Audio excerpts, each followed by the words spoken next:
Alô.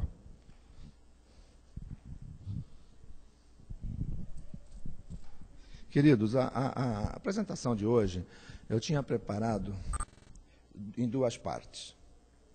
A primeira parte eram várias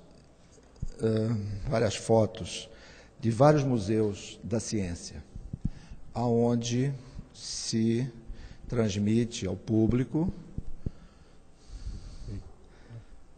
É difícil caracterizar isso, mas se transmite informações sobre alimentos.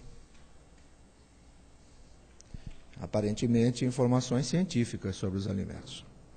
Numa segunda parte, os slides, eu vou tentar falar sobre isso sem os slides. Numa segunda parte, apresentava o trabalho que a gente desenvolve na UFRJ de informação aos consumidores em alimentos. E a partir, inclusive com kits em feira de ciências que os alunos preparam, e sempre sobre alimentos. E eu ia fazer uma comparação entre o que a gente vê nos museus de ponta, Museu de Washington, Museu da História Americana, que anteriormente se chamava Museu da Tecnologia, do Museu de Barcelona, Museu da Ciência de Barcelona, do Museu da Ciência de Londres, e do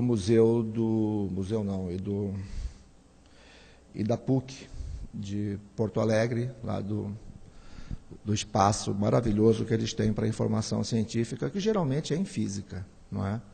Os fenômenos que propiciam, como a gente vê aqui embaixo também, não é? Grande parte dos fenômenos que eles analisam são sobre fenômenos da física, né? Da ótica, da eletricidade. Eu tenho muitas indagações e perplexidades sobre isso. Eu não tenho uma receita para dar. Eu imaginava que uma parte do público seria composta de pessoas que trabalham com isso, ou que têm interesse nisso, e, complementarmente, pessoas que trabalham com alimentos. Vocês estudam nutrição, esse pessoal daqui? Engenharia de alimentos. Ontem o pessoal era predominantemente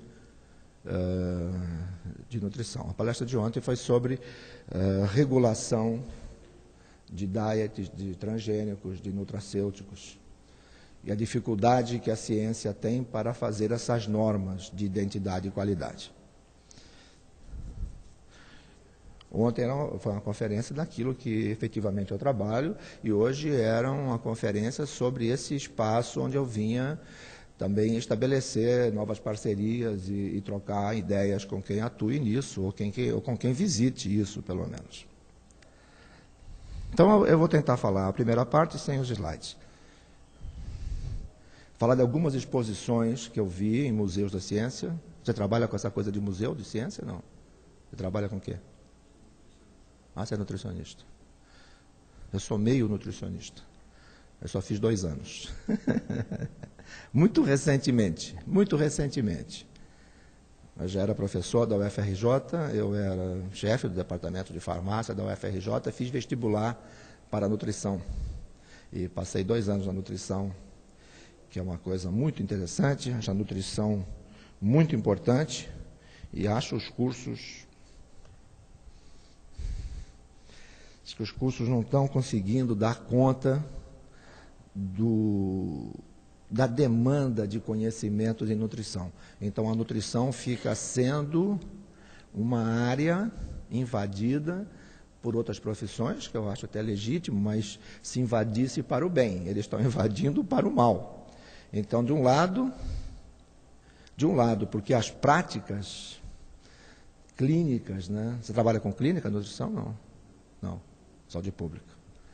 Então, as pessoas que trabalham com essa parte clínica em consultório não conseguem, não é? Porque o instrumental da nutrição, até onde eu posso enxergar, na clínica, no atendimento individual, foi trazida da saúde pública, foi trazida da nutrição coletiva. Aí o cara quer aplicar instrumental de avaliação nutricional coletiva, que opera com médias, para atender um paciente individual. Então, você usar medidas antropométricas para medir a nutrição de uma coletividade é uma coisa. Agora, você querer trabalhar com isso individualmente, você operar com recomendações nutricionais médias para uma comunidade, é uma coisa. Você querer aplicar a média de uma pessoa é muito diferente. E traz essa coisa da epidemiologia quantitativa, que é um instrumental importante na saúde pública, não é? Traz para dentro do consultório, quando eu tenho para mim que a nutrição não é uma ciência tão antiga e tão bem consolidada que permita a aplicação desses números nas recomendações individuais. Então, se for para trabalhar a nutrição com números, tipo, cada pessoa precisa de tantas calorias, tanto de vitamina A, tanto de ferro, cada alimento contém... Você pega aquele livro do Guilherme Franco, aquilo é um livro de composição de alimentos. Então, você abre e tem abacate. Abacate tem 18% de gordura. Não, isso não pode ser. Você tem muitos tipos de abacate. O teor de gordura varia enormemente de um abacate para outro. Aquilo pode valer num estudo coletivo, de massa, mas não para uma pessoa individual, quando você calcula a dieta dela individualmente. E se for para comer por números, o nutricionista não consegue fazer, porque o computador faz melhor. O computador faz mais rápido, faz com mais precisão do que o atendimento clínico, e muito mais barato. Não é? A nutrição precisa construir instrumental clínico individualizado. Eu não sei fazer, eu não sei como é que faz, não é? Mas entendo que tem que construir uma relação pessoal, porque o próprio médico, não é, ele também opera num nível de insegurança e imprecisão muito alto. E o médico mesmo reconhece que ouvir o paciente e o feeling do médico, a intuição, pesam tanto quanto a ciência. Então, estou dizendo isso, depois a gente pode discutir, não quero falar sozinho, você não poder falar, né? Nós somos poucos aqui, depois a gente, se for interessante, se você tiver uma experiência e quiser falar, eu, por gentileza, eu agradeço. Eu não vou abrir agora, senão eu não continuo, porque não é esse o assunto. Esse assunto interessa na medida que nós vamos falar de ciência, na ciência que está dentro dos alimentos.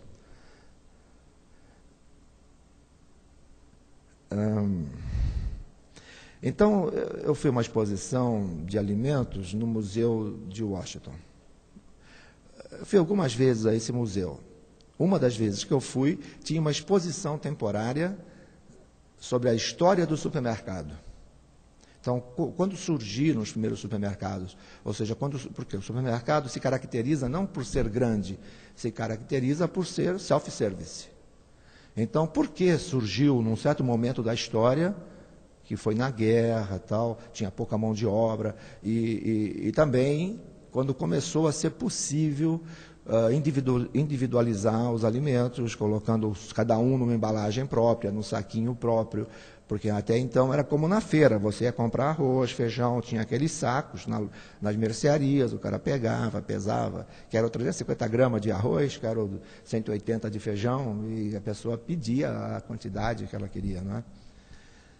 Então, tem os primeiros carrinhos de supermercado, tem as primeiras embalagens, mas não é exatamente uma exposição de ciência, é uma exposição de história, de economia em alimentos.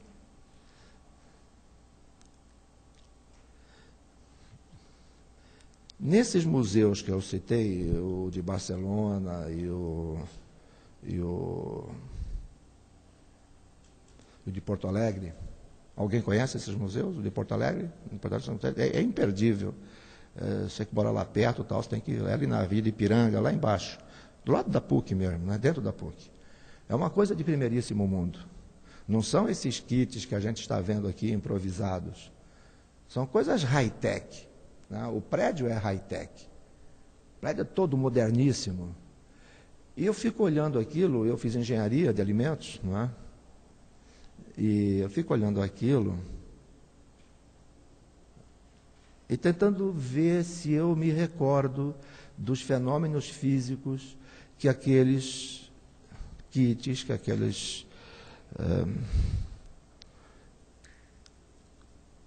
experimento ali tenta passar. Evidentemente, eu fui um aluno de física que nem vocês.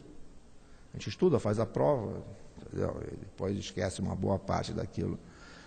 Mas eu lembro de algumas coisas de física, mas eu não consigo, seguramente eu lembro mais do que os alunos de segundo grau que vão lá, ou igual, pelo menos. E eu não consigo,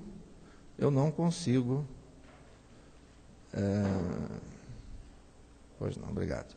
Eu não consigo compreender do que ele está falando exatamente. Eu sugiro que vocês passem aqui. Vocês já viram essa exposição que tem aqui embaixo de ciência?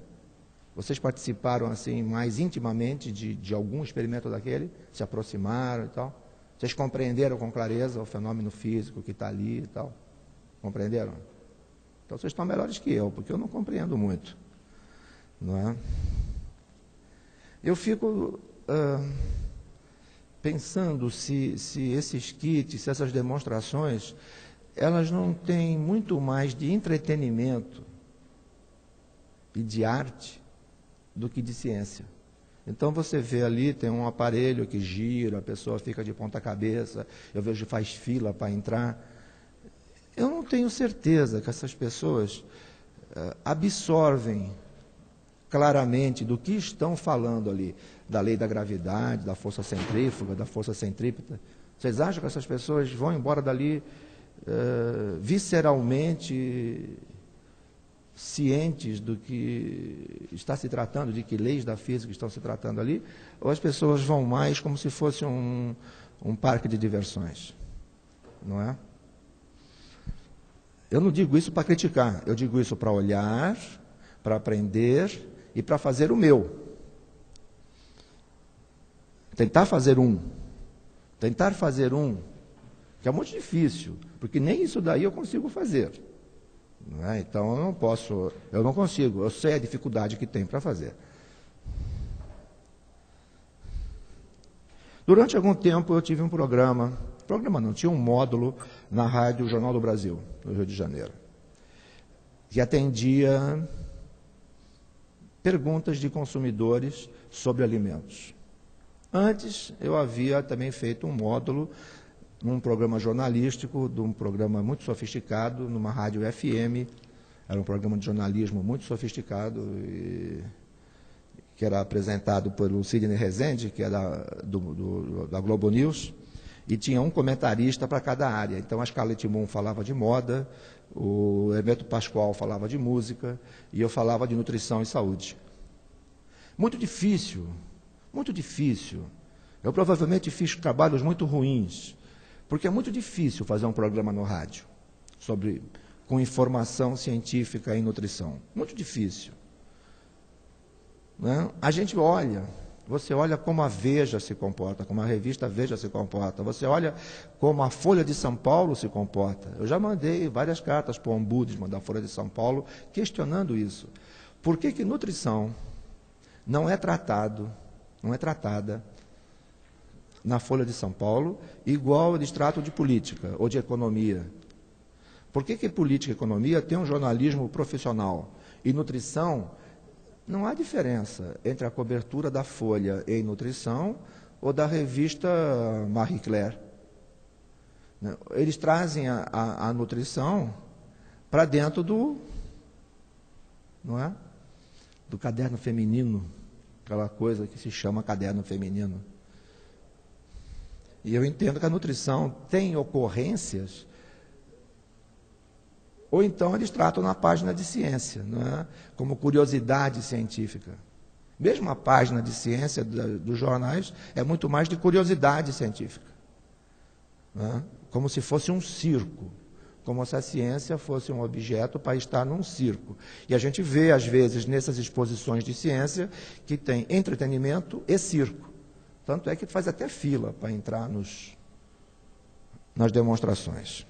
E eu querendo aqui fazer um trabalho de informação científica em alimentos que não seja circo, que seja agradável, mas não seja entretenimento vazio, e que tenha alguma arte, mas que não seja simplesmente uma coisa high-tech que termine em si próprio. Como é que nós podemos falar de alimentos para o público e traduzir para o público a ciência que tem dentro? Também perguntaria para que serve isso? Para que serve isso? Então eu observo, pode dar muitos outros exemplos, mas no Rio de Janeiro é muito comum lojas de sucos de fruta. Ipanema, Leblon, Copacabana, tem aquelas lojas que tem assim, o balcão e depois tem aquelas exposições de frutas maravilhosas. Nunca ninguém viu o cara que faz o suco sair de trás lá da mureta que ele fica para pegar a fruta para fazer. Aquelas frutas ficam... Eu sei que as frutas serão comidas, elas não são de plástico, mas ele não sai para pegar. E você não vê fazer o suco, você não vê. Eu conheço pessoas que dizem assim, eu tomo porque eu não vejo, eu não quero ver, se eu ver eu não como. Então, como é que eu vou fazer um trabalho de informação científica em alimentos para uma pessoa que, se souber o que tem dentro, não come? Entendeu? Como é que eu vou tirar os véus que encobrem o real bromatológico, se quando eu tirar o véu a pessoa não come? Então, será que eu estou fazendo um trabalho que tem a demanda social da revelar ao público a ciência que está dentro dos alimentos? Não é ciência, é revelar ao público o real dos alimentos, do que é feito, como é feito e que fenômenos transcorrem ali. Daqui a pouco eu vou falar, então, de alguns fenômenos que tem nos alimentos. Acho que as pessoas aqui, alguns já conhecem, outros não, a gente usa como, para quem já conhece, vamos tentar usar como referencial, para a gente pensar um pouco. Esse programa que eu fazia nessa Rádio Panorama, FM, era para um público AA. Não era um programa... Esse da Rádio Jornal do Brasil era um programa feminino à tarde, mas numa rádio AM. Mas esse da FM, não. Eu me perdi ali um pouco. Eu não conseguia arrumar nem temas para falar ao público sobre nutrição e alimentos. Eu não ia chegar lá e falar assim, o módulo de hoje é de vitamina A. A vitamina A é um beta-caroteno. Ela está presente na abóbora, mesmo porque eu já tinha estudado um pouquinho de comunicação, tinha comprado uns livros nos Estados Unidos sobre como falar de ciência na televisão, no rádio e tal. E uma das primeiras lições dizia assim, ô esperto, você tem que entender que o cara não liga o rádio para tomar bronca. Portanto, não começa assim.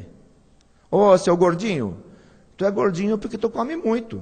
Tu para de comer. Você não pode comer isso, não pode comer aquilo. O cara desliga o rádio, rapaz. O cara ligou o rádio para ser feliz. E você liga o rádio para incomodar a pessoa. Ele vai arrumar uma estação que o torne feliz. Você não vai conseguir perturbar as pessoas pelo rádio. Esquece isso. Seu programa vai morrer. Mas se você for um professor, não queira dar aula, ninguém liga o rádio para ter aula. Ou beta-caroteno. A fórmula química do caroteno, que não vai dar para passar pelo rádio, mas eu vou explicar para vocês, ele tem assim um... Não dá, o cara desliga, aula de química pelo rádio não dá. Então, como encontrar conteúdos e linguagens apropriadas para o rádio? Mas o nosso assunto de hoje não é rádio, é kits de ciência em exposições em museus. Então, depois dessa experiência com a história do supermercado, eu voltei nesse museu de Washington, numa outra oportunidade, e tinha uma exposição sobre a história do sorvete. Isso é maravilhoso. É um museu maravilhoso e o trabalho maravilhoso. Então, ele tinha os primeiros carrinhos de sorvete e ele tinha os primeiros equipamentos do ciclo frigorífico. O compressor, a válvula de expansão, os gases que eram utilizados. E tinha uma sorveteria. Ele tinha uma sorveteria enorme, uma fábrica de gelo enorme, dentro do museu. E tinha as fotografias do significado social, cultural, do surgimento do sorvete, que você vê muito naqueles filmes do Gordo Magro, né? E do Carlitos, tinham aqueles sandas, né? Aquelas coisas... E tinha muito disso, do significado cultural do sorvete e tal. Mas também não tinha muita ciência, aí já tinha alguma tecnologia. Por fim, estive nesse museu em Londres, que é um museu maravilhoso da ciência. Tem sites, não é? Eles vendem DVDs com fotos das exposições. Eles têm em medicina, eles têm vários andares na história da medicina, da tecnologia médica. É um museu fantástico. Não é um museu para um dia, mas eu tinha, numa das vezes que eu fui, eu tenho ido umas 3 vezes, em oportunidades separadas, nesse Museu da Ciência de Londres, numa vez que eu fui, felizmente, coincidiu com uma exposição específica e temporária sobre alimentos. Eu fiquei impressionadíssimo, impressionadíssimo. Também difícil de você ver a exposição toda e compreender tudo. E principalmente que grande parte do público era uma molecada de 10 anos, 11, correndo, querendo apertar botão para ver se bolinha subia, se bolinha caía, querendo entrar naquele círculo para girar. Né? Vai ali como vai no parque de diversão. Você não consegue fazer uma pessoa ter 10 horas de aula de física e de química olhando as coisas. Mas, nessa oportunidade, eles forneciam às professoras, aos professores que acompanhavam os estudantes, eles forneciam um livreto. Eu trouxe esse livreto. Muito bonito o livro. Eles têm noções básicas sobre o que você viu de ciência no museu, em alimentos. Essa exposição não está mais lá. Ficaram só alguns pedacinhos muito pequenos. E ele tem exercícios para os professores aplicarem em sala de aula. Vem pessoas que não são de Londres, de 200, 300 quilômetros, traz seus alunos de ônibus para ver, não é? Então você leva esse livreto com orientações para aulas, para exercícios em aula, em literatura, em aritmética, em economia, nas várias dimensões associadas com o alimento. Eu vi alguns experimentos que eu me recordo. O mais significativo, que eu tinha um slide que não veio, mas no fim eu vou colocar ali o site que a gente faz, o meu e-mail, se alguém tiver uma curiosidade muito específica, eu vou colocar essas fotos no site.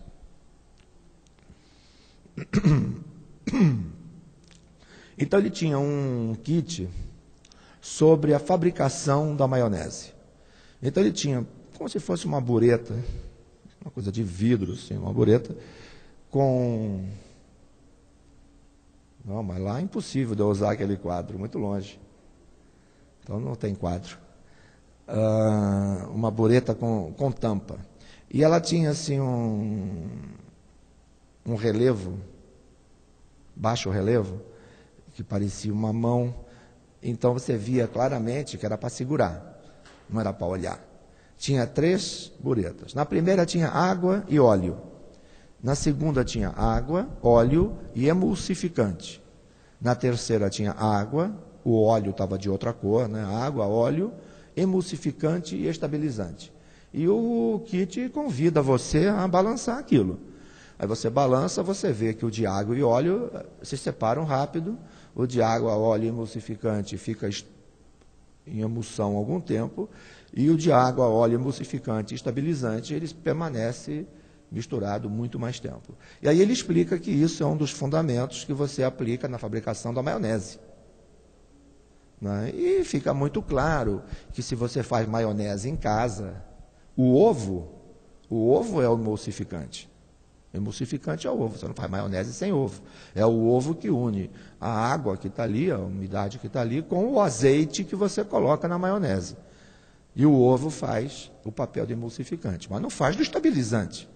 Agora, isso daí ajuda a entender o significado dos aditivos químicos, pelo lado positivo. Né? Nós temos que falar, nós temos que criar experimentos que, isso do meu ponto de vista, não é? Então, eu fiz uma exposição agora, 2 semanas atrás, com os alunos da minha disciplina de Química de Alimentos. Então eu passei um trabalho, que era metade da nota, que era fazer, isso aí é coisa de 2º grau, mas eu passei na faculdade. Era fazer uma exposição de ciências em alimentos, com alunos de farmácia. E eu queria isso, que tivesse interatividade, como aqui vários experimentos têm, que tivesse alguma beleza plástica, né? Mesmo com pouco dinheiro é possível fazer. Então tinha um kit de milho transgênico, milho BT, e o garoto fez lá uma estrutura de DNA com pipocas de milho. Não é? Tinha uma criatividade artística aí, e não vi muita clareza na mensagem científica, né? Mas era bonito. Para o aluno poder ter um guia, eu fiz um kit padrão sobre o NAN-AR. Quem conhece esse produto? NAN-AR. Conhece? É o quê? É um leite. É uma mimetização do leite materno. É uma imitação do leite materno. Por que é AR? Tem o NAN, tem o NAN 1, tem o NAN 2, tem o NAN não sei o quê, tem o NAN AR. O que é o NAN AR? O NAN AR é o NAN anti-regurgitação. O que é anti-regurgitação? Esses bebês, não sei porquê, eles regurgitam. Esse bebê vive vomitando o que come. Aquilo, as mães ficam desesperadas com aquilo. A mãe vai no médico. Aí vem aquilo que eu disse. O médico não tem a disciplina nutrição no currículo, não lê. É muito difícil o médico. Eu conheço médicos que estudam. Conheço um amigo que tem um médico bastante respeitado no mercado, cobra muito caro. Ele responde perguntas no jornal O Globo, é uma pessoa muito conhecida, participativa, e ele diz assim para mim: todo dia eu estudo 1 hora. E ele se diferencia dos outros médicos porque ele estuda todo dia 1 hora. Eu fico olhando e falo, cara, eu estudo todo dia 10 horas. Né? Eu não sei nada. Eu leio no mínimo 10 horas por dia. Eu não sei nada. Esses médicos, o máximo, porque é caro para um médico, ele tem que deixar de atender no consultório para estudar 1 hora. Ele deve analisar, essa hora que eu vou estudar, eu podia estar no consultório ganhando dinheiro, que não é meu caso, eu sou professor, entendeu? Não tenho como ganhar dinheiro, então para fazer eu estudo. Não é? Mas o cara é médico, ele deixa de praticar a profissão dele para estudar.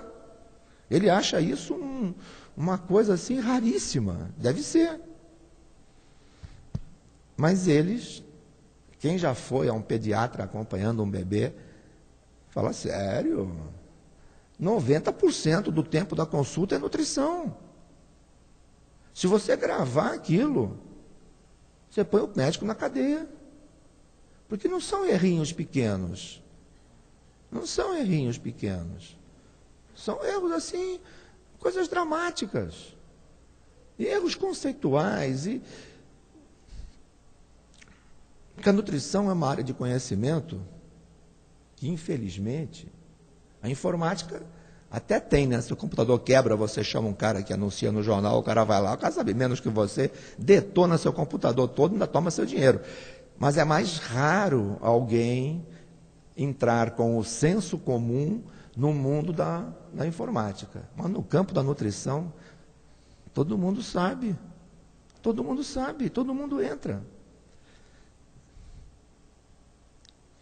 Esse trabalho que eu faço, eu já fui professor da nutrição. Tinha muito problema na nutrição da UFRJ, porque algumas professoras, por motivos outros talvez, mas o discurso que elas usavam contra a minha pessoa focava no meu trabalho e dizia: o trabalho que você faz é um trabalho de direita, é um trabalho de quem mora no Leblon, entendeu? Isso daqui é um lugar que forma soldados para combater a fome no Brasil.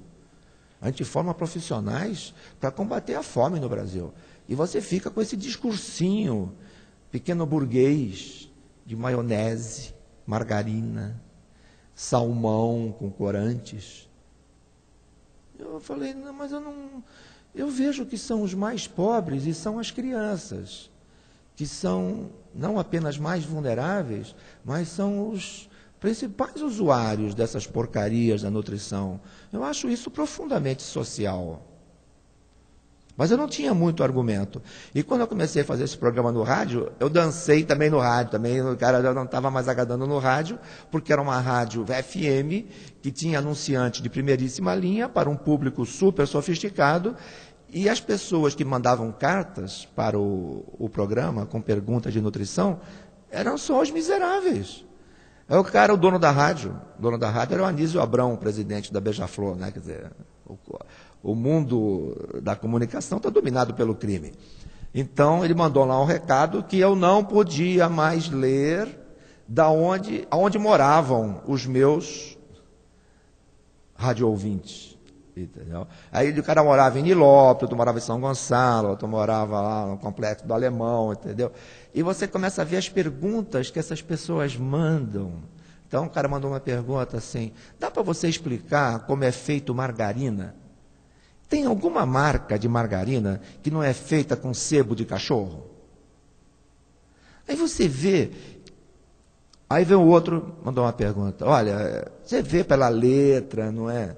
Por que classe média não vai fazer carta para a rádio? Dá trabalho. Pode mandar um e-mail, mas fazer carta, botar no correio, pagar selo, entrar na fila do correio. Aí o cara mandou uma. Só tinham cartas geniais. As cartas eram geniais. Aí o cara: eu queria fazer uma carta para você, mas leva a sério, por favor. Eu queria fazer uma pergunta sobre cachaça. Porque eu bebo muito. Eu bebo muito há muito tempo. Nunca me fez mal. Nunca me fez mal. Eu bebo, eu gosto de beber, eu resisto à bebida, sei beber, bebo cachaça, nunca me fez mal. Mas de um tempo para cá, tem alguma coisa na cachaça. Porque eu bebo, eu passo muito mal. Aí não deixaram nem eu ler a carta. Rapaz, tu vai ler essa carta no programa. Isso desmoraliza qualquer programa de ciência, de nutrição para o público. Não é? Isso é um absurdo. E eu mesmo, eu tenho o mesmo preconceito de vocês todos. Vocês não reconhecem o problema de vocês. Eu reconheço os meus. Eu tenho os mesmos pecados. Aliás, acho isso uma bobagem, né? Que as pessoas ficam, não, aquele cara é honesto, o outro não é. Não, aquele cara é ético, o outro não é. Isso não existe. O cara é feliz, o outro não é. Isso não existe. Existem momentos de felicidade e momentos de tristeza. Ninguém é feliz. Tem alguns momentos de felicidade e uma porrada de momentos de dor e desconforto. Não é? Mas também o cara quer ser feliz o tempo todo. Se o cara for feliz o tempo todo, ele não é feliz nunca. Porque ele nem sabe o que é ser feliz. O cara só tem felicidade naqueles momentos que diferencia. Não é? Se você não torturar as suas mulheres o tempo todo, quando você tornar elas felizes, elas não vão perceber, vão continuar reclamando do mesmo jeito. Então você tem que tratar essas mulheres, entendeu? Para quando você cometer um gesto de carinho, de afeto e de poesia, ela falar, poxa, que coisa linda, ela vê a diferença, entendeu? Se você vai trabalhar com comunicação, você tem que entender um pouco do seu público. Essa brincadeira, hein? Vocês gostaram, né? Então, a mesma coisa com a ética, entendeu? Todo mundo, nós somos pecadores, gente. Se a gente continuar com essa campanha de ficar apontando os pecados de todo mundo de uma maneira lotérica, quando o cara é pego num pequeno pecadinho, você detona o cara. Não, você tem que olhar, primeiramente, vamos pegar aqueles que fazem do pecado a sua estrutura de vida. O cara monta uma estrutura pecaminosa no cotidiano dele e que envolve gravemente os interesses de outras pessoas. Isso é um crime expandido. Agora, pecados, não é? Pecadinho, mentiu para a mulher, essas coisas, isso aí, todo mundo mente. Agora, não é? Você pode diminuir esses pecados, pode combater isso e tal, mas é diferente um cara que tem uma estrutura do crime na sua vida do cara que cometeu um crime uma vez. Não é? Isso é muito bom para prender pobre. O pobre fez um crimezinho, você põe na cadeia há 30 anos. Mas eu cometo esses pecados. Reconheço, por alguns eu me desculpo, de outros eu dou risada, porque somos uns fracos, uns pecadores dentro de um certo limite de tolerância. Então, com essa carta, eu também fui um omisso, um negligente, um preconceituoso e deixei a carta de lado. Só que passou uns 2 meses, um mês, começou a morrer gente. Olha o grau Olha o grau do erro. Começou a morrer gente porque estavam fraudando a cachaça com álcool do posto de gasolina, que o álcool estava muito barato, e o cara colocava o álcool do posto de gasolina para fazer batidas de frutas e engarrafava. O cara fraudar uma cachaça no bar não vale a pena, mas se você faz milhares de garrafas artesanais de batida, de fruta, de caipirinha em garrafa, e faz milhares por dia e usa álcool do posto de gasolina, o álcool do posto de gasolina tinha um conteúdo de metanol, que é tóxico, que não pode estar presente no álcool para consumo humano. Então saiu no jornal, na época, várias pessoas morreram tomando cachaça. Entendeu? Não sei o destino que levou o meu rádio ouvinte, mas ele já havia detectado. Se você for olhar os grandes escândalos nacionais na área de alimentos, tipo teor excessivo de dióxido de enxofre no suco de caju, foi um escândalo que teve nos anos 80 que tirou todo o suco de caju do mercado. Quem descobriu? Foi a Anvisa? Foram os cientistas da universidade? Foram os laboratórios de saúde pública? Não foram. É um médico em São Paulo que gostava muito de suco de caju. E ele percebeu que sempre que ele tomava suco de caju, ele tossia muito. E ele começou a prestar atenção. Sempre que eu tomo suco de caju, eu fico tossindo. Tomo suco de caju, eu fico tossindo. E pegou e mandou uma queixa para o Instituto Adolfo Lutz, em São Paulo, que é o Laboratório de Saúde Pública do Estado, se queixando. O laboratório, então, mediante a queixa, analisou. E tinha muito dióxido de enxofre, muito SO2. E então a coisa repercutiu e foi um grande escândalo. Tiraram o produto do mercado, etc. São os consumidores que descobrem ou percebem esses defeitos, não é?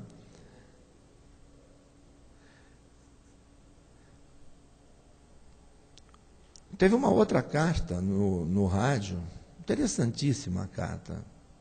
Quando eu vou falar, vocês vão rir, porque a pergunta parece imbecil, mas se ela fosse imbecil, ela mereceria pelo menos uma resposta imbecil. E eu não sei nenhuma resposta, nem inteligente e nem imbecil, para essa pergunta. Então, a fofinha mandou a seguinte pergunta: ganhei de presente uma caixa de chocolate. O que engorda mais? Comer um por dia ou tudo de uma vez? Entendeu? Parece brincadeira. Parece brincadeira. Como é que a ciência da nutrição vai construir arrazoados intelectuais, científicos, para dar conta dessa demanda pública? Então, quando eu faço uma feira de ciências, eu tenho que pensar, porque a gente faz para um público que a gente nunca ouviu. A gente não ouviu esse público que frequenta os museus da ciência. A gente tem que saber quais são as perguntas que esses animais fazem, para a gente poder criar até respostas, não é? Então, eu queria dividir essa palestra aqui, os slides, para quem chegou agora, eu já me desculpei. Precisa fazer um museu de ciência para eu frequentar, para eu aprender informática, porque eu sei que eu sou de outra geração, entendeu? Eu me esforço, mas aconteceu um acidente. Eu estava gravando, eu botei um CD regravável, não sei por que não estava fazendo o Nero, e não consegui gravar. Eu achei que era o CD, troquei, botei um outro que não era regravável, novinho, tirei a plástica, eu tirei a capa, era da Sony, botei, aí eu falei, vou arrastar, hein? Esse negócio de Nero não está dando certo. Eu acho que o Unidos está corrompido, não está aceitando. O nego diz para não fazer isso, que isso é coisa de gente incompetente, ficar gravando por arrastamento. Mas eu vou dar uma arrastada, não vou resistir. Aí eu fui lá e usei aquele critério mais primitivo, dei uma arrastadinha, ele foi. Falei, esse negócio não gravou, eu vou tirar o CD, tirei, eu vou colocar de novo, porque eu não vou, porque pode estar gravado na memória, eu vou olhar se gravou, eu vou ver, estava lá os dois arquivos das duas palestras, mas eu vou abrir. Aí eu abri, estava perfeito, acho que eu gastei tanto tempo e tanta atenção no teste, que na hora de pegar, eu peguei o primeiro CD que eu não tinha gravado, botei na mala, porque aqui está vazio o CD, ontem eu fiquei perplexo. Mas a única diferença, eu acho, das duas apresentações é que, em vez de eu jogar a responsabilidade para o slide, estou eu mesmo falando. Antes os slides falariam por mim. Vocês iriam achar mais graça, porque os slides são divertidíssimos, né? Mas eu vou colocar no site, vou dar o site para vocês. E vou convidar vocês para manter um diálogo, esse era um dos objetivos aqui, manter um diálogo permanente comigo, ou com vocês mesmos, se vocês tiverem interesse. Porque a gente tem um sitezinho muito modesto, muito ruim, e eu não tenho nenhuma vergonha disso, porque eu não sou concorrente a ter o melhor site de alimentos do mundo. Eu sou concorrente a ter um site diferenciado e honesto. E o nosso é. Então, ele é um site, uma plataforma para outras coisas. Então, nós temos aí uns 15 e-groups de lista de discussão. Tem um sobre dietéticos, tem um sobre orgânicos, tem um sobre vigilância sanitária, tem sobre medicamentos, sobre cosméticos, sobre alimentação infantil.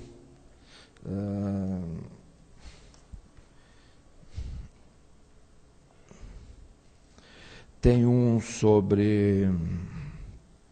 escrever aqui, que senão eu vou embora e esqueço de colocar lá. Tem um sobre food safety, né, de alimentos contaminados.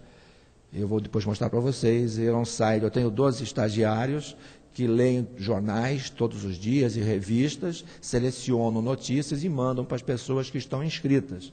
Então, se você se inscrever no site de dietéticos, você vai receber uma grande parte das notícias publicadas naquele dia sobre nutracêuticos, alimentos funcionais, alimentos enriquecidos e coisa de nutrição. Eu sei que a gente não consegue ler, que não dá tempo, a gente detona, mas pelo menos a gente olha o título das matérias que saíram naquele dia. É uma informação muito importante. A gente faz esse trabalho informativo, as pessoas recebem e ficam caladas.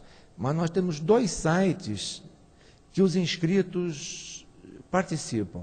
Um é o de transgênicos, onde estão inscritos uma boa parte dos principais atores sociais do Brasil em transgênicos.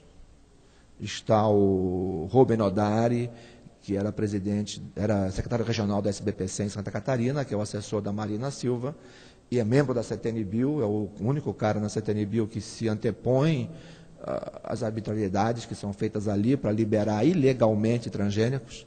Não se trata de ser a favor ou contra transgênicos. Eu conheço um monte de gente que é taxada contra os transgênicos, mas eles são contra o processo regulatório, a maneira arbitrária como as normas são feitas e praticadas.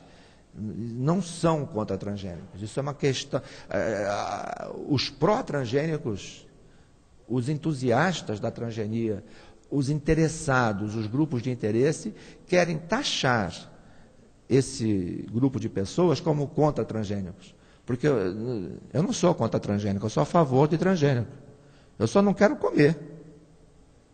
Não é? Parece uma piada, mas não é. Parece uma piada, mas não é. Por quê? Eu vou ter que abrir um parênteses para o transgênico. Por quê? Eu vou ao mercado. A gente tem que olhar. Esse é o papel que eu não consigo transformar ainda. Vocês que chegaram depois, a ideia era essa. Eu estava falando desses experimentos que estão aí nos museus e aqui mesmo, que são basicamente de física, e eu perguntava, é possível fazer demonstrações, experimentos, kits, com as ciências que estão dentro dos alimentos? E como deveria ser? Deveria ser arte, entretenimento, interatividade? Ou eu conseguiria passar uma mensagem científica sobre os fenômenos físicos, químicos que estão nos alimentos? Porque a gente sabe que física é um assunto importantíssimo no 2º grau. E eu diria para você, por que o pêssego... Eu estou parando as histórias, eu estou colocando quais histórias são aqui, senão eu não volto nela. Está parecendo Sherazade, né? Das 1000 histórias sem fim. Então, por que o pêssego é numa lata cilíndrica e a sardinha é numa lata chatinha? Por quê? Por que não faz pêssego em lata fininha e sardinha em lata cilíndrica grande? Engenheiros de alimentos, manifestem-se. Isso aí é um fundamento básico da engenharia de alimentos. Eu sei que vocês são novinhas, estão no começo, mas por quê?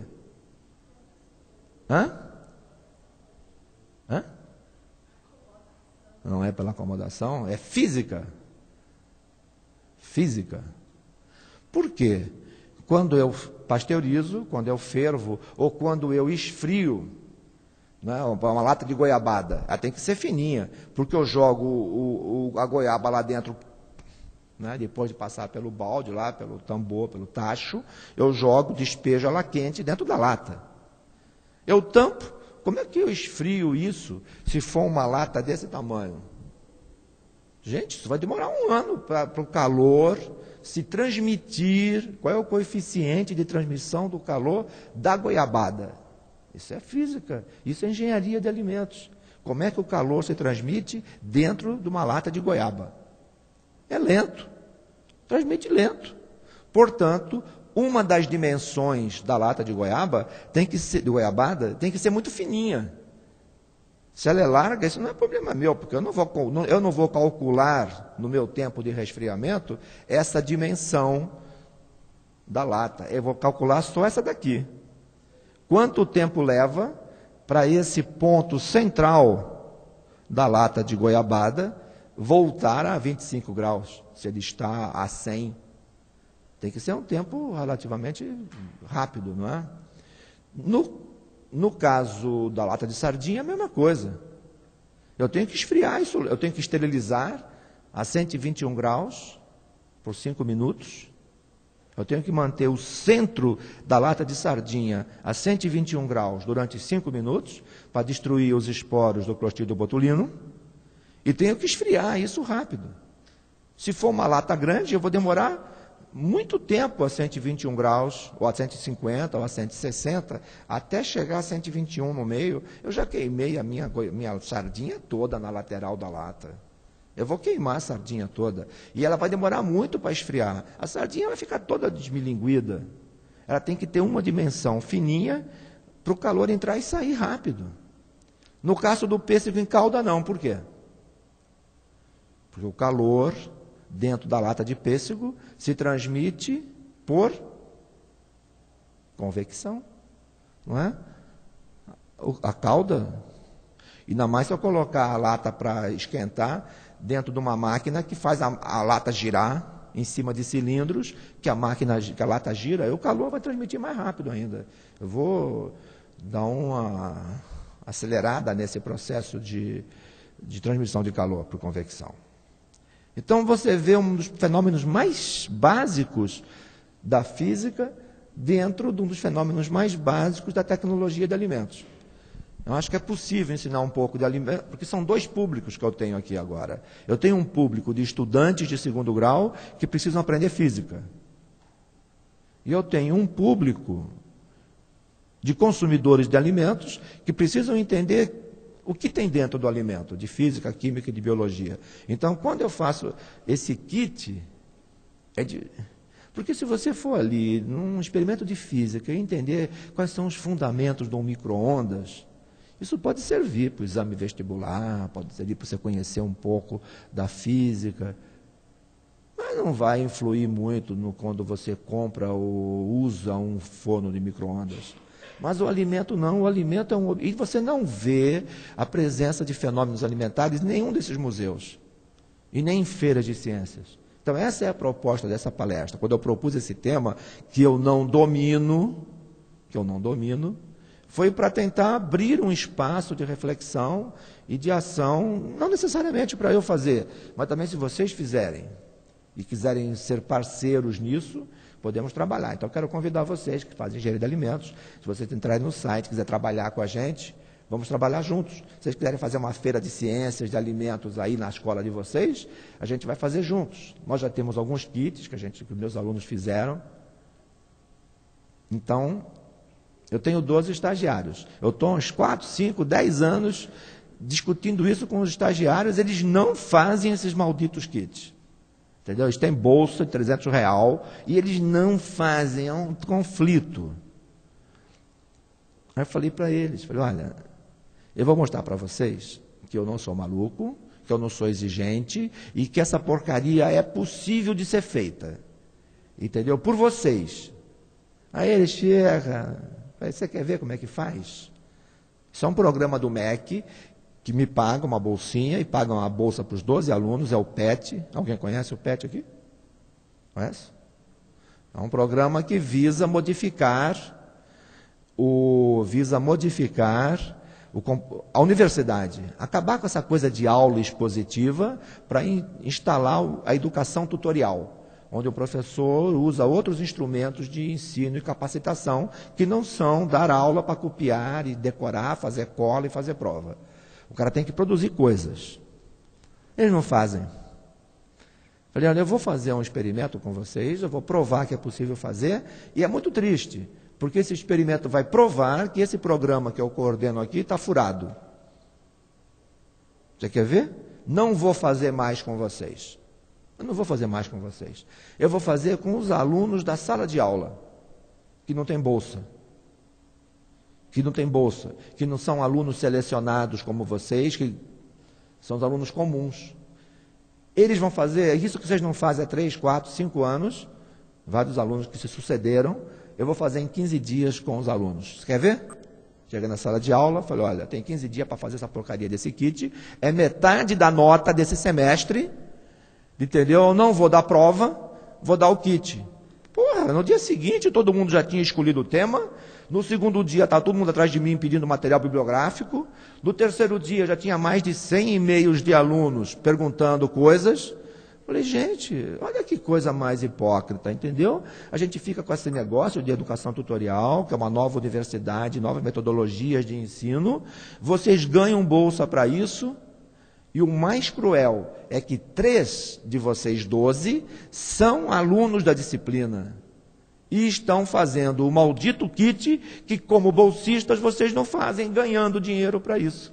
Vão fazer de graça. E essa é a minha vingança. Porque vocês vão fazer lá como aluno. Eu quero ver se vocês fazem ou não fazem, porque se não fizer, 0. Então você vê que triste, né, que a nota funciona. Fizemos a exposição, eu achei muito ruim. Achei pobre a exposição, muito pobre, cientificamente, plasticamente, e todo mundo adorou. As pessoas que assistiram, falaram, que coisa maravilhosa, né? Que iniciativa brilhante. Eu achei aquilo miserável, não é? Mas eu também acho ruim o Museu de Barcelona, que é high-tech, mas eu acho, e tem um argumento. As pessoas vão lá, ficam brincando com os equipamentos e não aprendem física. Então, desse meu critério de trabalho, eu vou fazer o seguinte, no semestre que vai entrar agora, eu vou passar o mesmo trabalho para a nova turma e vou entregar os trabalhos prontos para os alunos. Vou falar, você vai fazer o kit de emulsão de água e gordura da maionese. Aqui está o trabalho do seu colega do semestre anterior. Você vai usar o trabalho. Agora, tu sabe que tu vai ter que agregar uma qualidade em cima disso, entendeu? Isso aqui não me aparece com isso, porque isso já foi feito. Eu vou fazer isso uns 4, 5 semestres, eu sou jovem, eu tenho tempo, eu vou fazer, não vou me aposentar, porque eu não sou bobo, porque eles não vão pagar essa maldita aposentadoria, eu tenho certeza que eles não vão pagar, então eu não me aposento. Eu não vou ganhar R$500 de aposentadoria de jeito nenhum. Eu tenho certeza que esse bagulho vai quebrar, entendeu? Então eu não me aposento. Eu vou ter o tempo. Os alunos vão fazer novamente. Esses kits. Que eu tenho algumas fotografias dos kits, estão no site. Se não estão, vão estar dentro de dias.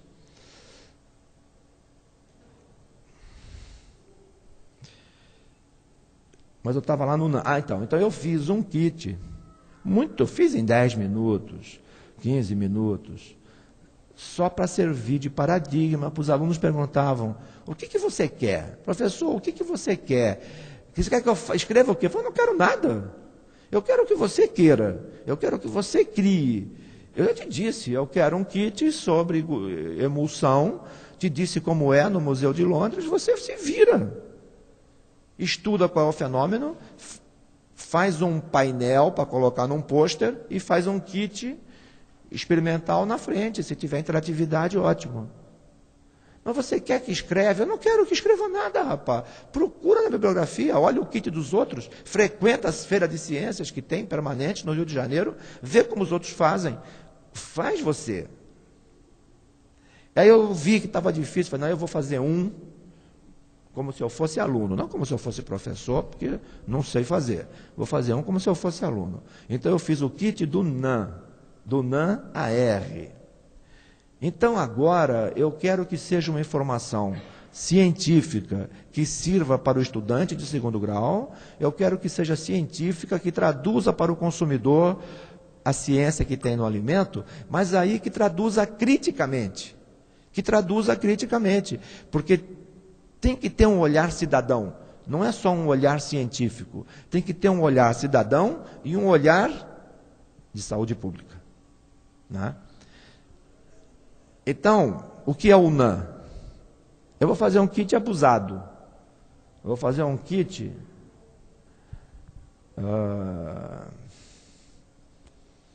debochado. Cada um faz com o seu estilo. O meu é debochado. Então eu peguei uma boneca. Eu sou um cara muito retardado. A minha filha mais velha tem 3 anos. Então, a menina é fashion, entendeu? A menina é fashion. Ela não aceita boneca de camelô. Comprei uma boneca grande assim, paguei R$3 no camelô. A menina não brinca com a boneca de jeito nenhum. A boneca é maravilhosa. Entendeu? Então eu peguei a boneca de plástico. A boneca é grande. A boneca é muito grande, de plástico. Levei para fazer o kit. O meu kit era o melhor da exposição. Porque todo mundo olhava para a porra da boneca, uma boneca. Entendeu? Todos os kits cheios de coisinha de ciência, e o meu era uma boneca pelada, só de calcinha. E eu peguei um pouquinho de goma de farinha de trigo com água e coloquei assim uma beirada assim, da boneca vomitada, assim, entendeu? Aquela boneca vomitada, nego achava aquilo engraçado. Entendeu? E coloquei umas orientações sobre o NAN, uma latinha do NAN. Porque o NAN AR? Qual é a parada do NAN AR? O NAN AR, antirregurgitação, é porque as mães... Esse mercado infantil ele é terrível, né? Porque todas as mães são sensíveis a comprar coisas. É um negócio assim, é um sentimento animal do tempo das cavernas e das caças.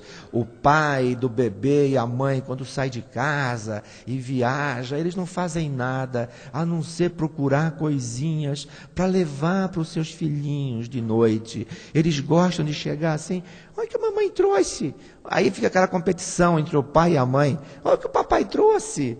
Entendeu? O bebê fica cheio de comidinhas. E tem gente que acredita que as indústrias de alimentos colocam esses Bob Esponja e colocam o Homem-Aranha no rótulo dos alimentos para obrigar a criança a comer, para convencer a criança a comer pela propaganda. Isso é muito burro. Se esse tipo de rotulagem induzisse o consumo da criança, o consumo, não é a compra. Porque quando você põe tatuagem dentro de uma porcaria, a criança pede. Essa coisa a criança pede. Me compra não sei o quê, porque vem tatuagem. Isso a criança pede. Ela não pediu a comida, ela pediu a tatuagem. É muito diferente de ter Bob Esponja no rótulo ou ter a Mônica ou Cebolinha no rótulo. A criança não come porque tem Cebolinha no rótulo. Se comesse, também não vou discutir com o nutricionista, se acha. Porque a Anvisa quer proibir essas propagandas achando que faz leis e normas para proibir propaganda, como se a propaganda... O cara é careca. O cara acorda e dorme pensando num negócio que ele possa passar para aquela merda daquele cabelo crescer. A indústria, não foi a indústria que convenceu o cara sobre essa ideia. Essa ideia vem de séculos. Eu era pequenininho, eu tinha uma ideia que passando cocô de galinha na careca, na cabelo crescia, isso era popular. Aí o cara usava amendoim para ter ereção. Agora tem Viagra, mas o amendoim foi muito popular, não é? Então, se a gente for ver o Molière, as peças do Molière de 500 anos atrás, é totalmente em cima de medicamentos. Tem aquela peça do Doente Imaginário, que no nosso site tem o primeiro ato inteiro. É fantástico. Isso a peça tem 500 anos. Na primeira cena, o Molière abre com Argan, que é um personagem, que é o doente imaginário, e ele está lendo um papel, é a primeira cena da peça, ele está lendo um papel que é a conta que o farmacêutico mandou para ele daquele mês. com toda a despesa que ele teve na farmácia em 1500 e nada. É uma conta enorme de elixir, ungüentos e lavagens intestinais. Era a tecnologia da época. O cara consumia remédio demais. Naquele tempo não tinha multinacional, não tinha propaganda, não tinha propagandista de multinacional, e já havia no consumidor um desejo de comprar essas coisas.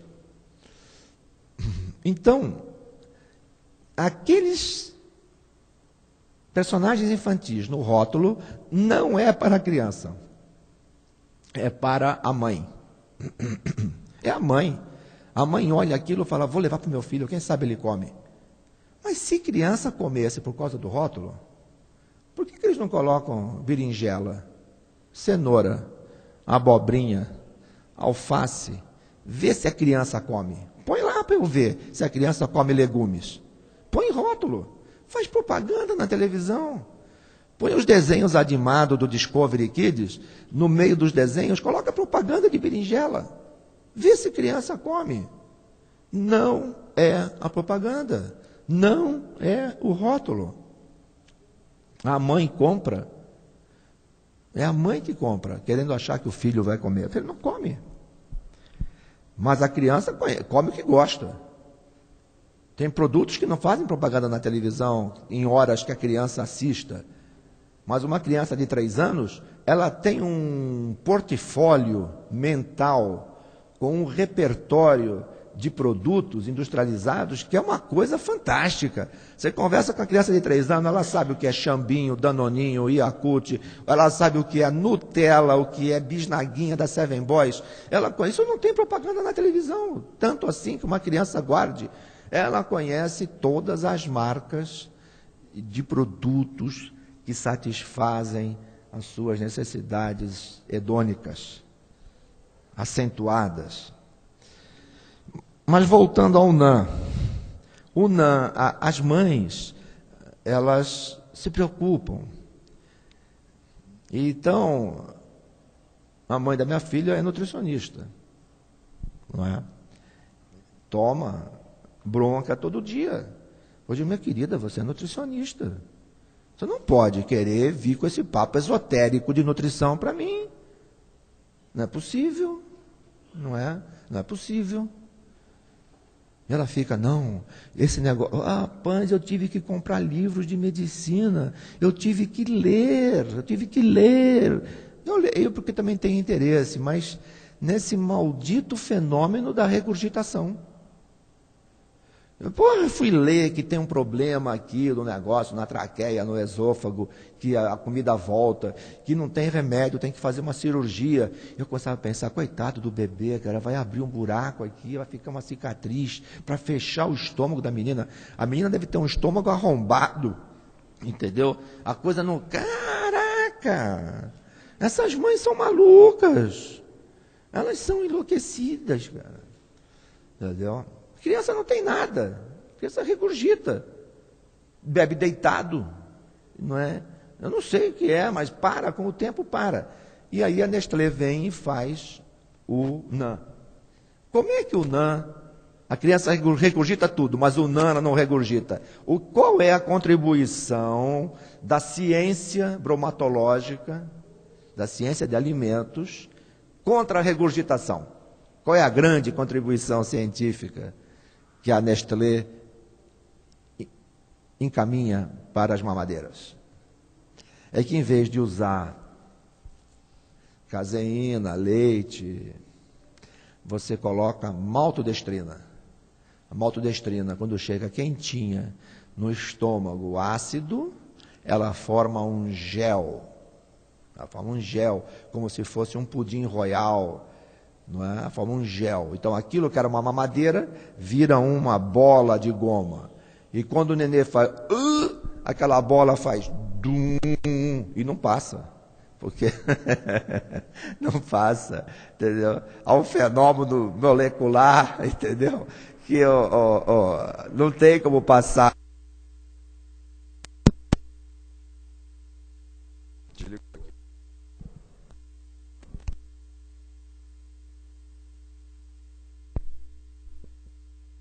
Do som? Som. Tá bom, outra vez. Prefere? Oi. Oi.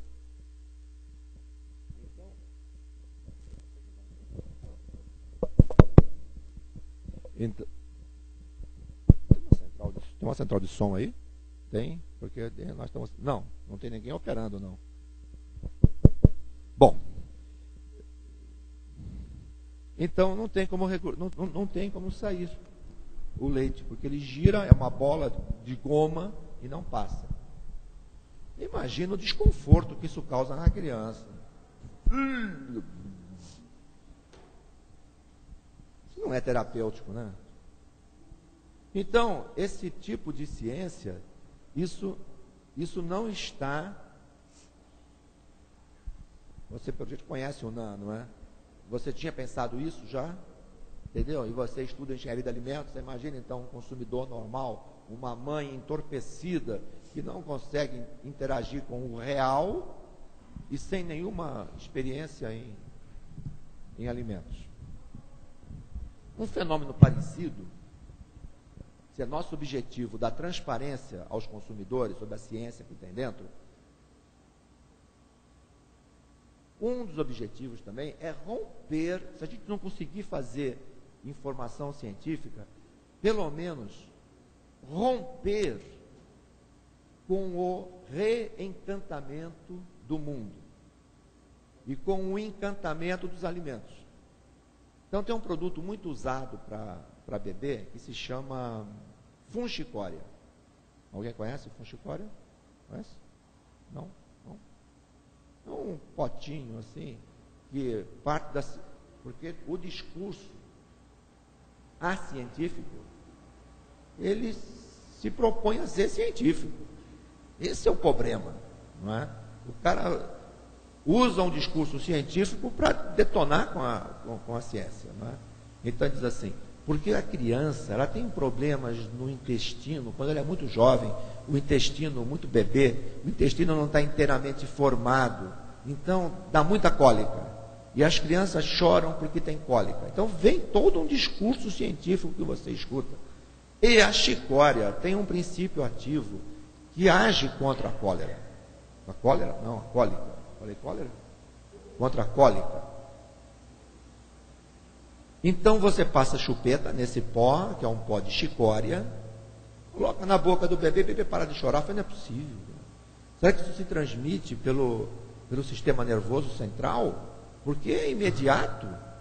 Isso é pior que cocaína. O cara põe na boca, na mesma hora, já dá um barato no intestino da criança. A criança para de chorar na hora. Isso não faz sentido. Não faz sentido. Eu não quis mexer nisso, porque senão eu vou ficar, deixei. Não sei, eu não me senti assim, disponível para pensar nisso. Aí um dia eu peguei e falei, deixa eu olhar esse rótulo. Eu fui ler o rótulo do Funchicória, gente, é brincadeira.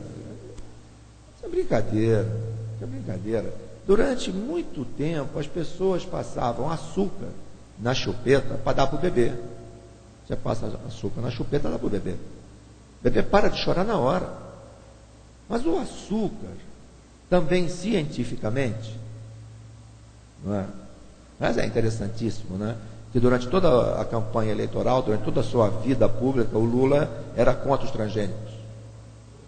Né? E agora ele é um defensor. E ele diz que ele foi cientificamente convencido. Cientificamente convencido. Ele tem uma opinião científica, assim, sobre genética, sobre biobalística. O cara entende de tudo, isso é genial. E agora as teorias genéticas que ele defendia, elas foram modificadas e ele cientificamente foi convertido a uma nova tendência de ponta da ciência, que agora ele é a favor. Não é? Ele foi politicamente convencido. E esse é um problema muito sério, porque quando a gente fala de regulação de alimentos, parece que a gente está falando de ciência. A gente está falando de política. Toda norma sobre alimentos é política, toda norma é política. Não tem norma científica. Não existe isso de norma científica. A norma é política. Toda norma, quando você discute com seu namorado, se ele pode sair sábado à noite, se não pode, se ele pode ter amigas, telefonar para as amigas, e quando ele discute com você, se você pode, quando encontra seus amigos, dar selinho na boca. Entendeu? Isso aí não é uma norma de higiene, de saúde pública, se você pode beijar seus amiguinhos na boca quando você encontra. Isso é uma norma política, se você pode ou não pode. Entendeu? Você luta pelos seus direitos e ele luta pelos direitos dele e vocês se entendam. Quem tiver mais força ganha. Não é? Quem tiver mais força, mais poderes. Isso é ciência política. Não é? No caso dos transgênicos, parece que é ciência, mas não é. O objeto que a gente está regulando é um objeto prenhe de ciência e de tecnologia.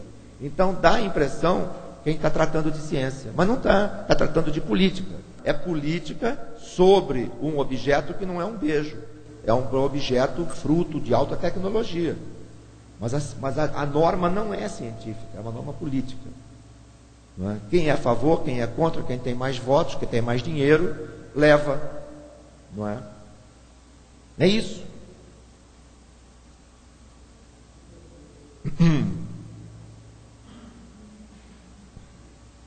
Então, a funchicória, em vez de colocar açúcar, porque o açúcar está com a imagem danificada junto ao público, o que o funchicória é? Quando você olha o rótulo, não tem nada a ver com chicória. Não tem nada a ver com chicória. O principal ingrediente daquele pozinho chamado funchicória, é sacarina. Você tirou o açúcar, punha na chupeta e agora dá sacarina. É sacarina que tem na funchicória. Não é a chicória que faz o efeito. Quem faz o efeito é sacarina. Você põe açúcar artificial na boca do bebê. E ainda coloca lá como se fosse um fitoterápico muito natural. Não é isso? Então, essa tradução da ciência e do discurso científico dentro dos alimentos me parece fenômenos e objetos muito ricos de oportunidade para o nosso trabalho. Então eu não vim aqui falar do trabalho que eu faço, eu vim aqui ver se eu encontro mais parceiros interessados em trocar experiências sobre isso e trabalhar conosco articuladamente para a gente expandir esse tipo de trabalho e a gente ensinar uns aos outros. Eu, por acaso, já fiz isso tudo, mas é muito pouco. Tudo que eu fiz e nada é a mesma coisa. Parece que foi muito. Então, um programa do rádio, uma exposição, isso não é nada. Esse trabalho que eu fiz é nada, é zero. Perante o que precisa ser feito, isso não é nada. No caso Então, eu vinha falando desses fenômenos e ia trazer para vocês alguns slides de produtos. Então, tinha o fenômeno físico, era esse das latas. Um fenômeno biológico que eu ia apresentar para vocês era o do Yakult, por exemplo. O Yakult é um fenômeno biológico. O Yakult não é um alimento. O Yakult não é alimento. O Yakult não é comida. É de um profundo mau gosto colocar no rótulo do Yakult a composição nutricional do que tem dentro. O Yakult tem nutrientes ali dentro para quê? É para você? Você acha que é para você? Aqueles tem tanto de proteína, tanto de açúcar. É para você? Não é para você. Aquela comidinha que está dentro do Yakult é para as bactérias que estão lá. Aquilo é um caldo de cultura para os lactobacilos poderem viver lá dentro. Não é para você. Se você comesse o que tem lá dentro, você mataria os lactobacilos. É que você come os lactobacilos e a comida dele tudo junto. Mas se você pudesse separar, eu vou comer só a comida e deixar os lactobacilos fora, os lactobacilos morreriam de fome. Aquilo que está lá é a comida do lactobacilos. Tu come porque você quer comer o lactobacilos. Aquilo é um excipiente. Aquilo é um líquido que vem junto com o medicamento. O medicamento é o lactobacilos. Se você for na farmácia, existe lactobacilos para comprar em pó. E você vai comer só o lactobacilos. O Yakult é um sucedâneo de um produto farmacêutico. Até aí tudo bem.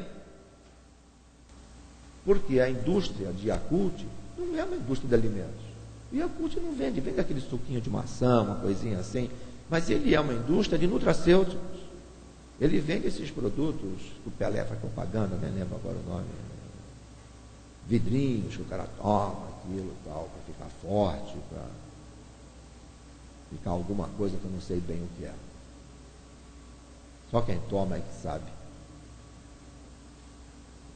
Então o Yakult, como também não consegue vender muito, ele descobre que tem um mercado infantil que ele pode ocupar. Vou acabar em 5 minutos se eu conseguir, só para vocês terem uma noção de onde vai. Então o Yakult tem esse objetivo, de pegar esse mercado infantil, que é um mercado muito lucrativo. Ele foca ali. Mas quando ele foca ali, começa a investir propaganda no Silvio Santos, no programa do Gugu, etc., ele começa a popularizar, vulgarizar, como se fosse alimento, uma coisa que é remédio. Quando ele faz isso, ele morde uma parte do mercado do Danoninho, do Xambinho, daquilo que vale por um bifinho. Não é?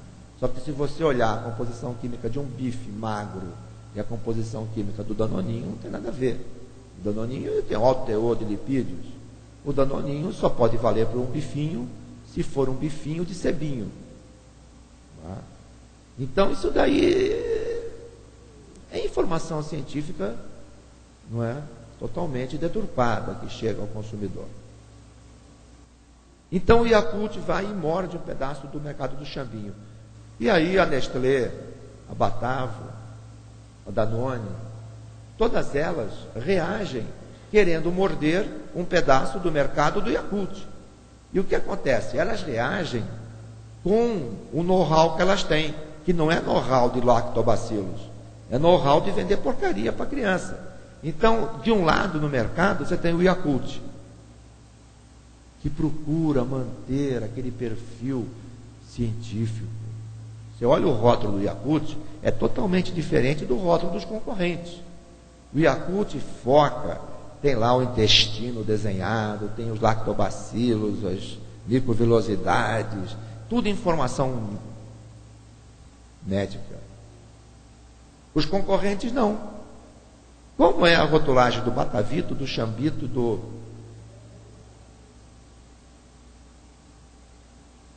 Xambito, Batavito, Chamito, sei lá, esses concorrentes, eles trazem a cultura do Danoninho. É o Bob Esponja, é Homem-Aranha, é corante, é sabor uva, é sabor morango. Eles começam a trazer para dentro do produto todos aqueles apelos que eles fazem nos produtos deles, de laticínios e não de nutracêuticos. E agora surgiu um Big Xambito, é um grande. Por que grande? Por que grande? Ele tem o dobro de lactobacilos que tem o pequeno? Mas por quê? No pequeno não cabe o dobro de lactobacilos? Será que os lactobacilos agora estão obesos? Eles não cabem no pequeno? Cabem. Por que ele criou um grande? Agora tem posologia para Yakult? Tem tamanho pequeno para crianças e o grande para adultos? Então havia um equívoco antes. Os adultos estavam comendo uma dose muito pequena. Ou havia uma posologia de 2 Yakults por dia? Gente, do que é que nós estamos falando? Não é? E aonde o consumidor terá acesso a essas informações? No rótulo, nas feiras de ciência, nas revistas? Aonde é que essa informação científica será levada ao consumidor? Nós não estamos mais falando de fenômeno de ótica, de cinemática, de estática, de termodinâmica e de eletricidade. Nós estamos falando de alimentos de saúde pública, de produtos que são consumidos todos os dias e que são um risco à saúde coletiva, são um risco à saúde das crianças e representam um risco grave aos idosos e aos mais pobres e mais vulneráveis, biologicamente mais vulneráveis. É disso que a gente está falando. E vem o Big Xambito, que na verdade é uma nova mistificação, porque de alguma maneira o Yakult, que não era comida, era um remédio, e que tinha um líquido para alimentar a bactéria, para você comer a bactéria, ele foi transformado num alimento, pelas mães que dão aquilo para os seus bebês, como se aquilo fosse muito mais saudável do que os danoninhos. Então agora ela não dá danoninho, ela dá Yakult, porque é saudável. E como aquilo é pequeno para encher a barriga do neném, agora tem um grande. E se você for pegar esses exemplos, a gente não vai terminar nunca, porque são milhares de exemplos. Eu queria então encerrar aqui, dizer o seguinte: para que feira de ciências? Para que informação científica ao público? Como? É com experimentos, é com interatividade, é com televisão, é com rádio, é consultório médico. O cara vai ter eu vejo, lá no Rio tem isso, né? Não tem personal trainer, né? Então tem um diet trainer, não é trainer, tem um outro nome aí, que tem essa coisa para roupa, tem um cara que dá consultoria para a pessoa se vestir, como é que ela corta cabelo, que óculos que ela compra, se ela usa tal roupa, e também tem para nutrição. Então cada pessoa vai ter que ter agora um acompanhante nutricional, para ele saber o que come e o que não come, vai ser no rótulo. Então, encerrando, existe uma ciência muito importante dentro dos alimentos, que intervém no nosso cotidiano, na nossa saúde. Nós não estamos tendo acesso, e não vai ser com feira de ciência que a gente vai combater isso, mas feira de ciência é um instrumento. Eu vou colocar ali o site e o e-mail. Gostaria muito de poder conversar mais com vocês.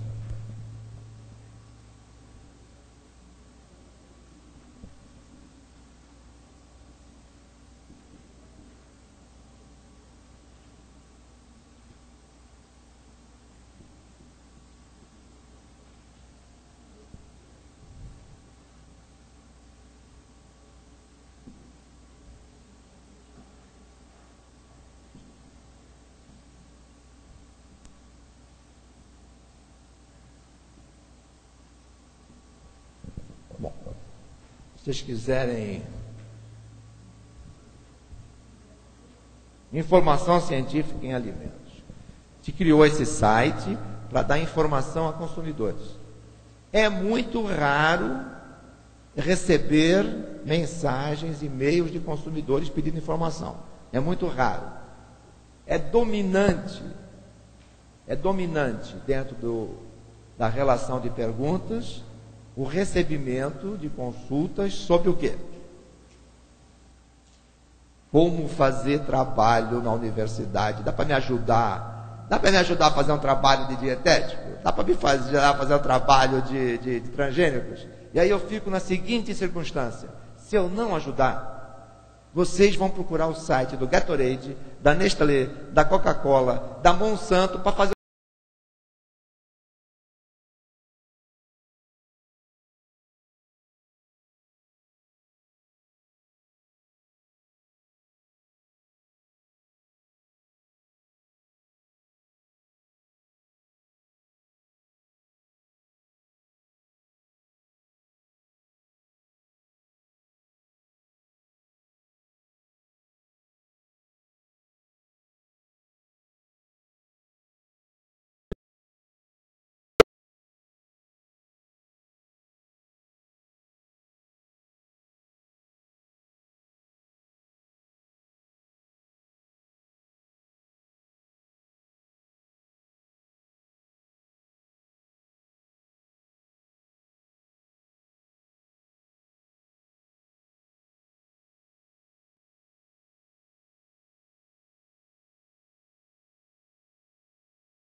Então, o que você acha, qual o melhor caminho, entendeu, para chegar nesse público?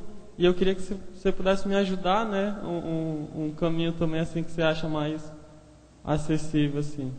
E era isso aí. Eu fiquei contente com a sua pergunta, porque era uma... Anotei para copiar aqui, entendeu?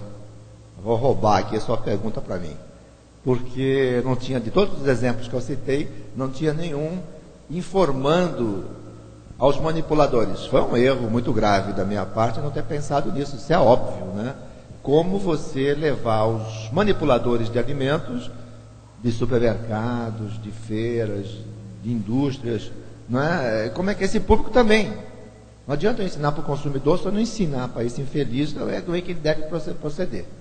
Não é? Isso é interessantíssimo. Então, eu vou responder com uma coisa que não tem nada a ver aparentemente com a sua pergunta, mas tem. Eu tenho vários defeitos e fraquezas, e eu já disse, uma delas é comer mortadela. Entendeu? Eu como todo dia não, nem como toda semana. Mas eu gosto muito do cheiro da mortadela. Aquilo tem um cheiro, aquilo é muito gostoso. Mas se você comprar a mortadela no supermercado, aquele é grosseiro, aquele sem vergonha do manipulador, como ele não tem uma orientação rígida, ele fica cortando muito grosso. É agora uma nova palestra aqui? Vocês fiquem à vontade, por favor, eu vou terminar em alguns segundos.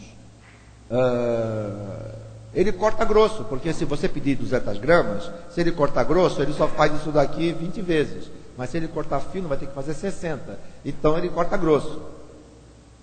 Mas a mortadela tem que cortar fininho. Então tem ali no Baixo Leblon, tem um Garcia Rodrigues, que é um restaurante francês, caríssimo, sofisticado. A mesma mortadela do supermercado custa 4 vezes mais caro. É a mesma mortadela do mesmo preço. Mas quando você compra lá, o manipulador, não um cortador de mortadela, ou de salame, ele corta muito fino, ele coloca um filme plástico aqui, ele vai cortando as mortadelinhas, ou os salamezinhos, eles vão caindo, tudo certinho. Se você chegar em casa, você pode servir com o próprio filme plástico, que é maravilhoso. E essa mortadela custa 4 vezes mais caro que a mesma mortadela do outro lado da rua, do supermercado, que também é no Leblon, também é um supermercado sofisticado, mas não é o mesmo corte. Nós estamos falando de quê? De manipuladores. E estamos falando de como a manipulação agrega preço. Tá certo? E vai ser muito difícil. Eu não quero ser aqui um direitista neoliberal, porque isso daí eu já estou super carimbado dessa acusação. Eu evito dar mais substrato para isso. Mas é evidente que tem que ter um fator preço estimulando esse sem vergonha. Se ele está fazendo essa manipulação errada, é porque tem alguma coisa de economia que não está determinando o comportamento desse indivíduo. Ou o patrão dele não exerce o seu poder, demitindo e contratando um melhor, ou ele não está conseguindo ver oportunidade de lucro maior operando diferente. Não vai ser só com a conscientização intelectual que esse indivíduo vai mudar de comportamento, embora isso seja também fundamental. Mas deve ter algum estímulo aí. Não vão me querer mal por causa disso, pelo amor de Deus. Eu nem vim aqui pregar o neoliberalismo dentro dos manipuladores artesanais do mercado de Manaus. Mas tem um componente de dinheiro aí que não está. Entendeu? Entendeu? Falta de concorrência, etc. Eu estou dizendo para você que no Leblon, duas empresas de alto nível, ainda assim, elas operam diferente e cobram diferente por isso. E quando eu vou é que eu fico constrangido de pedir no supermercado o cara fazer direito. Eu fico constrangido, entendeu? Eu vou lá, já está tudo cortado, eu olho o presunto pré-cortado, com aquele verde. O que é aquele verde do presunto? Fica aquele verde fosforescente. É o quê? É Pseudomonas fluorescens. A Pseudomonas fluorescens é uma bactéria psicrófila. Ela tem a seu crescimento mais acelerado nessa temperatura fria. O cara corta o presunto previamente contaminado, deixa o presunto ali na prateleira, você já vê a bactéria lá, fica aquele verde, entendeu? Aquilo é Pseudomonas fluorescens. Se ninguém comprasse, Se o fiscal de saúde pública fosse lá, desse uma multa enorme, ele não dá, ele só dá em pobre, em supermercado ele não ousa aplicar. Ele só aplica em posto de gasolina de português, que tem um posto só. Quando é uma cadeia de mafiosos que tem 100 postos, a ANP também não multa. Não é? Então o Estado é cúmplice dessa parada, né? Da tecnologia não ser usada. Não é? Então é um conjunto de fatores complexos, por isso que você não consegue solução. Não é? Tem a fiscalização, tem o dinheiro, tem o conhecimento científico. Você vai ter que arrumar um jeito de articular todos esses saberes. Vamos embora, senão a gente vai ocupar indevidamente o espaço.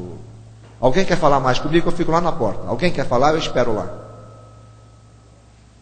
Só vão prejudicar financeiramente aqui o meu projeto. Eu quero andar num ônibus de graça aí de tour às 2 da tarde. Se eu não for, eu vou ter que pagar um tour mais tarde. Obrigado.